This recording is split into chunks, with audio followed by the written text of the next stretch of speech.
Brought to you by QA DAO. This is the Oversight of Catalyst Circle Fund 8 proposals, closing report and oversight report. I'm combining the two. So first of all, a quick rundown of the proposal details. The proposal was called QA DAO Oversight of Catalyst Circle, and there's its project ID. The budget was $16,143 for 6 months' work. It was in the miscellaneous challenge in Fund 8. The proposers were me, Vanessa Cardui, and Stephen Whittenstall, and it ran from May to November 2022. And note that the earlier part of CCv3 was documented by QA DAO's previous proposal in Fund 6 with a really similar title, Oversight of Catalyst Circle.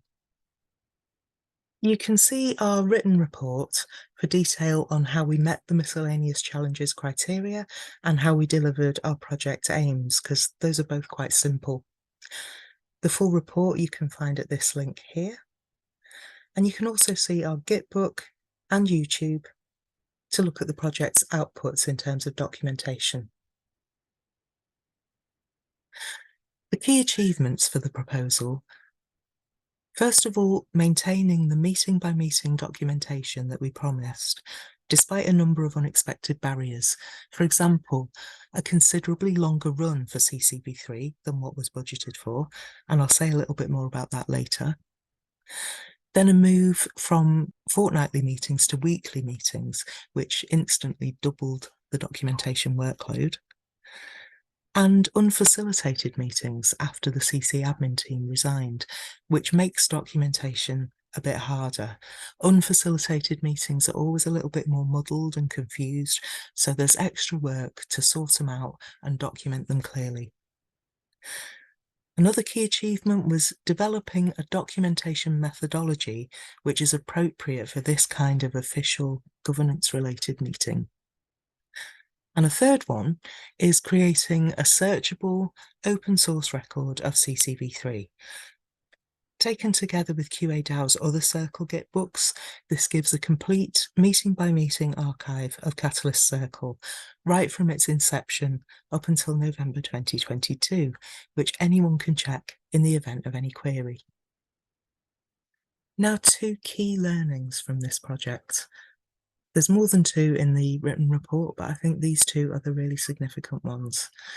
First of all, this project has confirmed QA DAO in our view about the need for independent documentation and oversight of governance processes, and that's whether it's Circle or any other governance process that Catalyst might engage in.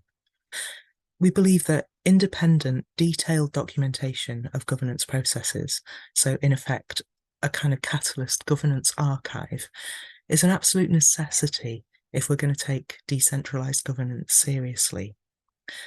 It holds elected officials accountable, which is obviously an important principle, and it supports transparency and community engagement, because if the community know what's going on in Circle, then they're going to find it easier to engage with it. Or you could put that the other way around. If they don't know what's going on in Circle, they're going to find it hard to engage with it.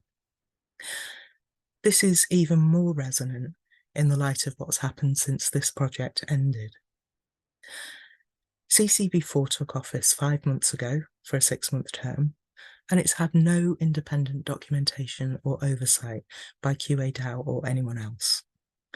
And it's had barely any documentation at all, in fact. There's no public videos, no timestamps, no summaries, no town hall slides, and there's only been raw, uncorrected 20-plus page transcripts of meetings. Uncorrected transcripts are a slow read, and they're thus pretty inaccessible to most people.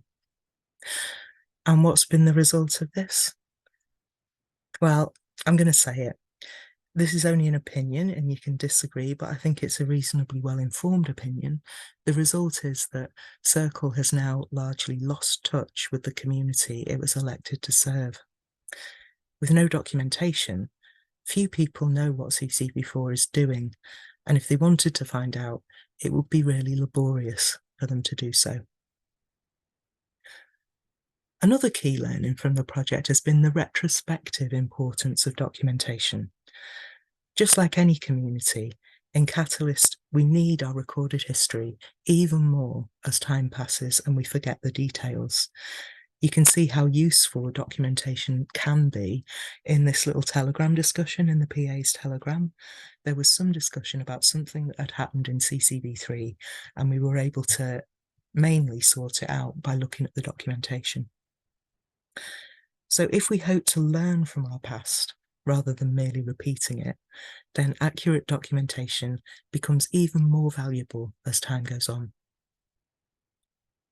As for the next steps for this project, there was no suitable challenge in Fund 9 to put a follow-on proposal in, so unfortunately this means that the dramatic changes made to Circle for CCv4 haven't been documented and haven't had any focused and funded community oversight at all. This means it's going to be hard to learn from those changes, and it also means that it's difficult to continue calling them an experiment, since experiments by their very nature are documented so that we can derive learning from them. So unless some of this documentation, analysis and oversight work can be done retrospectively, this feels like a huge loss for Catalyst. One possible next step, though, is that QA-DAO hopes to find capacity to train documenters in this kind of archival level documentation. But it does remain to be seen whether and how actually doing such documentation can be resourced in future. So now I'm going to move on to the Catalyst Circle version 3 Oversight Report. This report is a key output of this project. I undertook to present some oversight of what we might be able to learn from CCv3. From my close observation and analysis both of CCv3 itself and the process of documenting them, I've got a baker's dozen of recommendations for better governance in Circle and in Catalyst in general. And these 13 recommendations are going to follow. If you're at all interested in governance, you're encouraged to read the full project report, and there's a link here, for a bit more detail. So I'm going to start briefly with some documentation principles.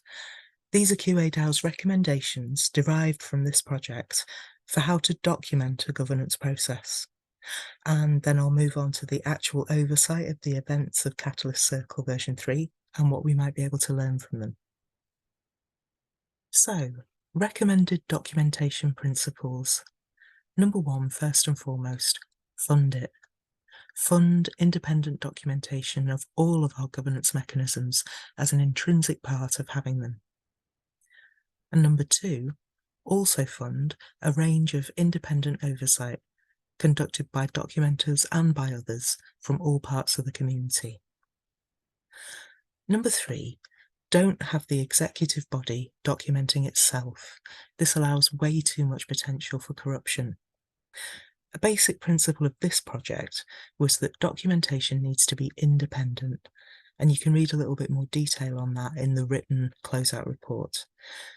CCv4, by contrast, has taken the view that it's valid for it to document itself. Now, without in any way suggesting anything negative about CCv4 or anyone on it, this clearly sets a really dangerous precedent. It means that if we ever did have a corrupt circle, there would be nothing to stop them from altering the record to support a false narrative, and this matters a great deal.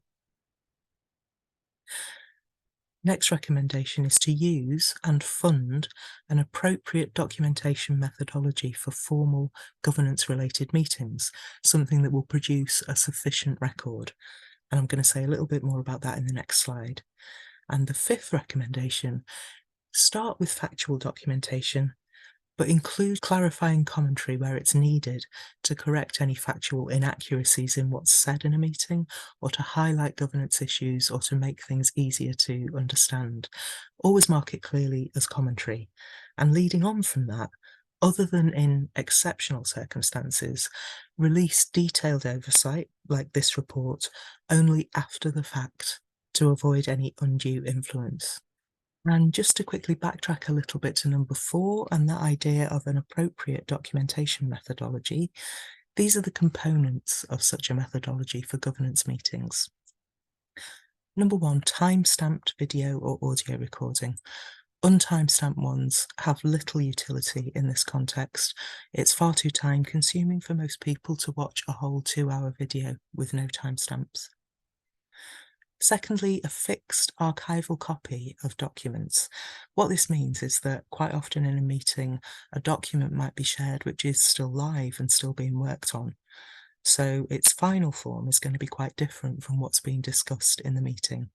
So ideally, the documenter should copy the document, close the copy to edits, and offer that copy alongside so that people can see and make sense of the comments that are being made in the meeting about it. Text summaries. These are really important. Video is, of course, the primary record, but it's unsearchable and unindexable, and thus it's not very discoverable. But a text summary is searchable, and it can also be formatted to clarify the meeting, to show how the meeting is progressing through the agenda, to highlight action items and decisions, and to include things like a glossary of terms or links to events and organisations that are being mentioned in the meeting. So, in short, a useful summary is going to be considerably more detailed than just timestamps would be. Then corrected transcripts if possible, and note that uncorrected transcripts by most AI tools are often so garbled as to be almost useless as an archival record. They can be really useful for other things, of course, but not for this. And particularly in our global community, many transcriptions tools really struggle with accents other than US English, and they can often give a false record. For example, they tend to do things like rendering a speaker's "I don't want" as "I do want," which is obviously kind of problematic. Then translations, where resources allow, together with really good publicity in the target community so that people are aware that the translation exists. Then hold documentation on an open source platform such as Gitbook and GitHub, and share and publicize the documentation really widely with no assumptions about who will or will not be interested. You can never tell who's going to be interested, so show it to everyone. So now I'm going to move on to actual oversight of what happened in Catalyst Circle version 3. And please bear in mind that although these, I think, are quite well-informed opinions, they're still just opinions. So my next recommendation is an executive should not be able to extend its own term of office. CCv3 unilaterally extended its own term of office from 6 months to almost 10 months, and IOG tacitly condoned this. Now, in my view, this is extremely poor governance practice. If the government of a country unilaterally decided to remain in office past the end of their agreed term, we'd probably view that as a coup. And although CCv3's actions are obviously not quite on that level, it's still a really uncomfortable precedent to set for Catalyst and for Cardano. And regrettably, the precedent, once it's been set, seems to be being continued. CCv4 appears to be following a similar path. They're now 5 months into a 6-month term of office, with no real sign of planning to hold an election in June. So have we sleepwalked into a situation where once a circle is voted in, it stays in office as long as it chooses? The suggestions that I would make are, first of all, decide the term of office for an executive body at the time that nominations are being solicited, and ensure that everyone who stands and everyone who votes is clear about how long the term will be and what month the next election will be in. You could do this by something like a tick box on the voting platform to ensure that everybody who stands or who votes acknowledges that they're aware of it. And then adhere to this. Don't allow an elected executive to extend its own term of office, although it could, of course, recommend extending the term of office for the subsequent executive if that was agreed by community consultation. And I'd suggest that this principle should apply to any governance process in Cardano, for example, the Constitutional Committee for CIP 1694. And it's worth noting that this is actually, as a principle, already part of CIP 1694. So if CIP 1694 can do it, I think Circle can too. So the next issue to emerge from CCv3 is if an elected member of a governance body resigns, do not continue with an unelected replacement. In CCv3, when elected members stood down, as several did, there was a lack of clarity about how they should be replaced. CCv3 chose to continue with unelected members for seats that were supposed to be elected, which caused a fair bit of confusion in the community about who was even on Circle and who wasn't, and also some controversy about having unelected members. So the recommendations I'm going to suggest are: decide how resignations will be dealt with in advance of the executive taking office, and publicise the process widely and stick to it.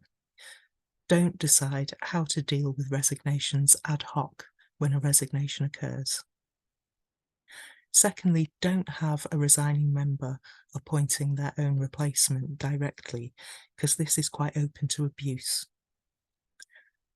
And then ensure that an outgoing member resigns formally so that everybody knows that they've gone. They don't have to give any reasons why, but they do have to state it. And make sure that the community is both informed of their resignation and involved in selecting their successor.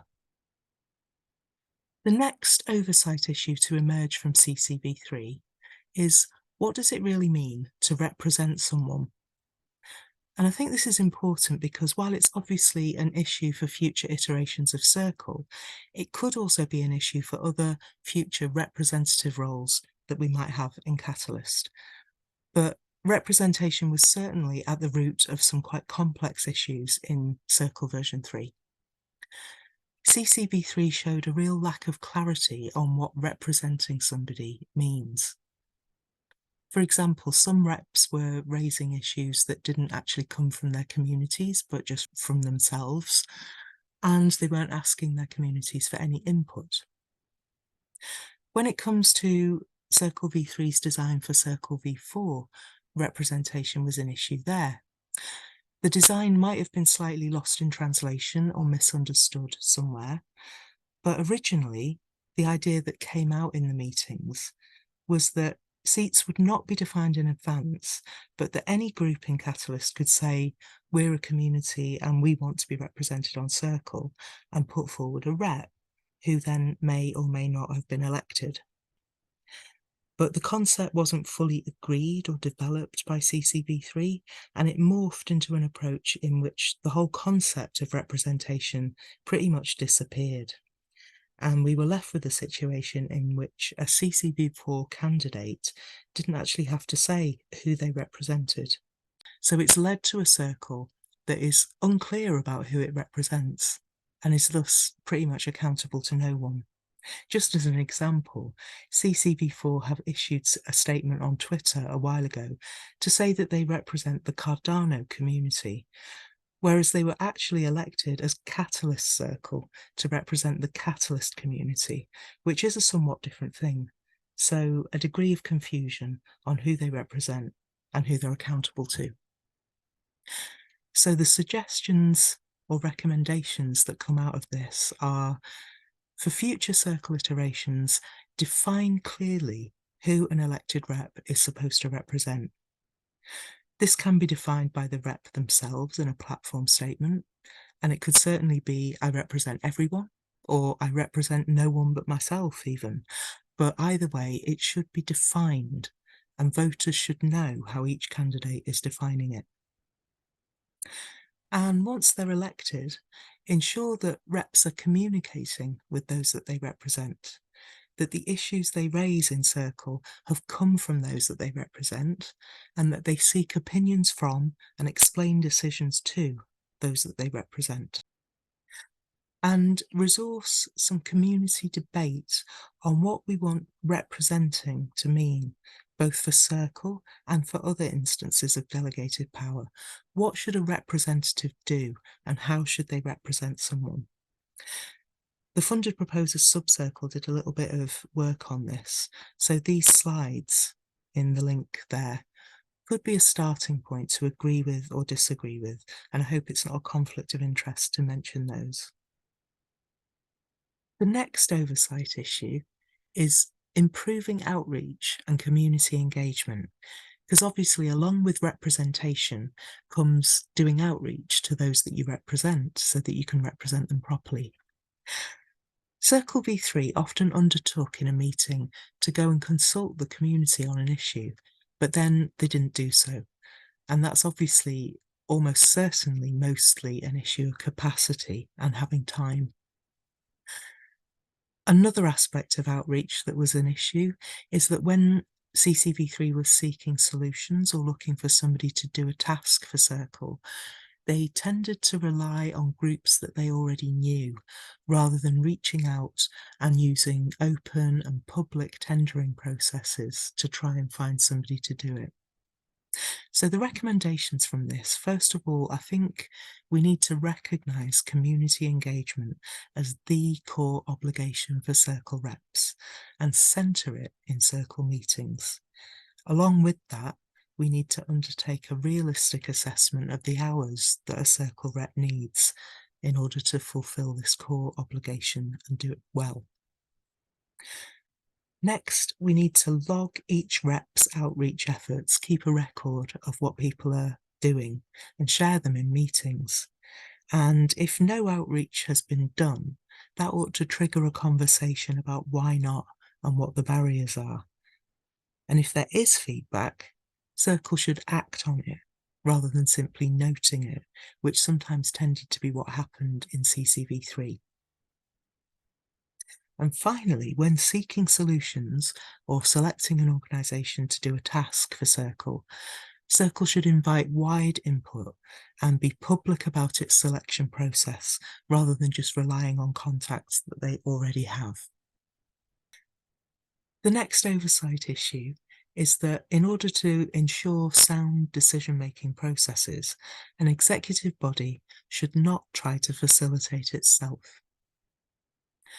CCv3's meetings had some real problems with facilitation and decision-making, especially after the CCv admin team resigned and they were trying to facilitate themselves. Meetings became quite repetitive and poorly structured, with little accountability on action items or previous decisions that had been made, and it was evident that the decision-making process was quite unclear and muddled. Now, this is absolutely no reflection on CCv3 members' skills. It's simply that it's really difficult for the participants in any formal meeting to facilitate themselves effectively. Independent facilitation is absolutely needed. So the recommendations here are, first of all, an executive body, whether it's Circle or any other, should not facilitate itself. Reps need to focus on participating fully in the meeting that they're in and should opt for skilled independent facilitation. Second, this independent facilitation should include clear decision-making processes and should ensure that a decision, once it's made, is not overturned without due process. The next oversight issue is that of subcircles. One really positive development in CCv3 is that it saw the growth of several independent subcircles, and these were widely recognised both within Circle itself and in the wider community as a positive step in engaging more people with governance. One thing that did emerge, however, was that it was clear that they each needed to organise in their own way, because different communities have different ways of working and different styles. Sadly, though, the subcircle approach now appears to have been completely abandoned by CCv4.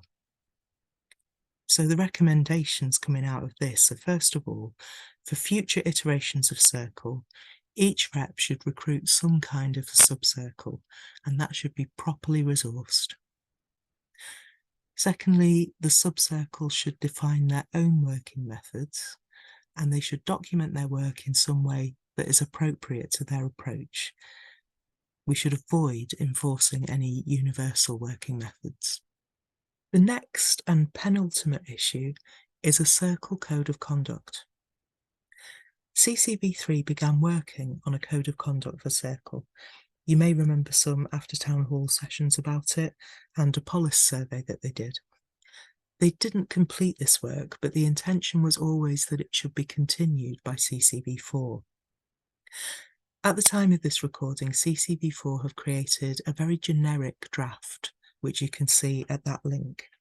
It's worth noting that it hasn't been that widely publicised, so although it is open for comments, it has attracted quite few. And those it has had were given some 3 or 4 weeks ago now, and have still had no reply or engagement from Circle. But more importantly, it seems to have no teeth. It contains no community-led enforcement process if the code of conduct is broken, or any protection for whistleblowers. So the recommendations coming from this are a more specific Circle code of conduct rather than a generic one should be devised. It could even be devised by the community, but at the very least it should be ratified by the community. And it should include transparent processes for raising concerns about an elected member's actions, and for investigating those concerns, and for imposing sanctions, even including removal from office for a serious breach of ethics. And this process should be able to be instigated by the community as well as by other Circle reps, and protection for whistleblowers should be explicitly written into it.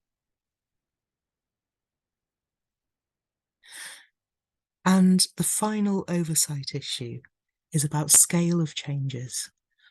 What scale of changes can one iteration of Circle legitimately make? And moreover, if those changes are being called an experiment, as they often are, do they actually operate as one? CCv3 was not elected as a kind of Circle parameter changing body. It was elected as a problem sensing body, which is essentially about hearing issues from the community, prioritising them, and managing some sort of process of finding community-led solutions. And yet, it made sweeping changes to Circle's future. The election process changed radically from a one-person, one-vote secret ballot to a plutocratic, in other words, the wealthy determine the outcome, public vote. And the seats changed radically too, from representing different roles in Catalyst to essentially a removal of the representation relationship at all, and an absence of representation. And all this was done by a Circle where several seats that were meant to be elected actually were not. Running an election is part of Circle's role and always has been, but the level of change that's been instituted by CCv3 looks to be beyond the intended scope and amounts to an elected body designing its own replacement, which is obviously a really problematic issue in governance terms.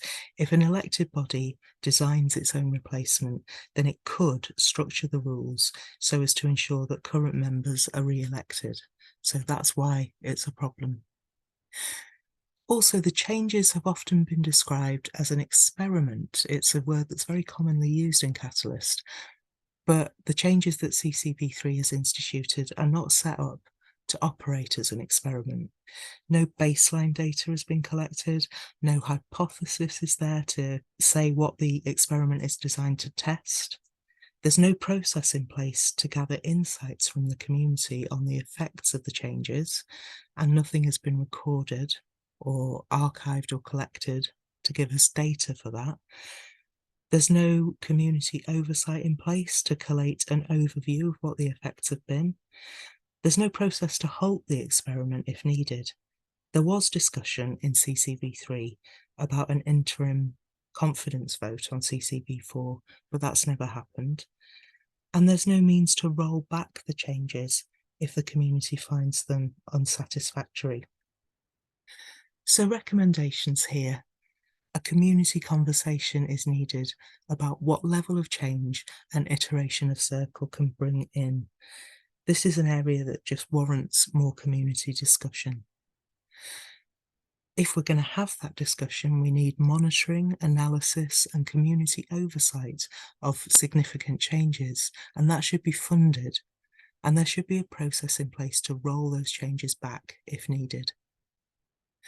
And lastly, those responsible for designing a new iteration of a governance body, whether it's Circle or any other, or those who have had significant input into how that iteration is run or elected, should be disbarred from standing for election to it. Well, that wraps things up. Thank you very much for your time. I know this has been longer than your average closeout report, but I hope it's been interesting and useful.